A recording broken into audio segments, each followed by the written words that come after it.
nous avons rédigé un programme sur 3 pôles. Pourquoi sur 3 pôles? Le premier pôle, c'est le pôle du capital humain.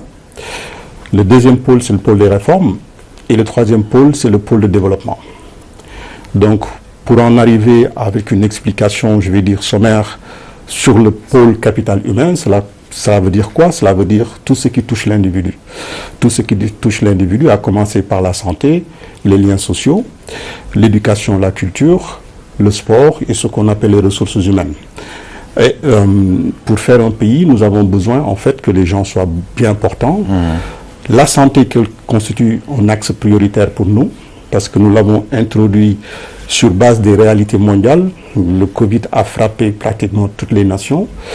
Donc, quoi que tu fasses comme planification, quoi que tu fasses comme orientation ou même investissement, si on n'arrive pas à régler la santé, je pense qu'on n'ira pas loin. Donc, pour en revenir au pôle des réformes, pourquoi les réformes? Parce que les réformes peuvent permettre d'accélérer les transitions et les changements. Donc, on parle ici de réformes institutionnelles, on parle de réformes territoriales, on parle de réformes des transports, du foncier et surtout des réformes pour améliorer la compétitivité, pour faire venir les entreprises, les multinationales.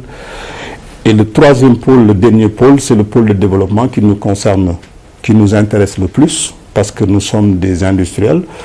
Et ça veut dire quoi? C'est tout ce qui est entrepreneuriat, tout ce qui est industrialisation du secteur primaire, du secteur secondaire, du secteur tertiaire. Après, on a les finances, la fiscalité, l'urbanisme, et puis le mode de gouvernance et la diaspora. Donc, oui, alors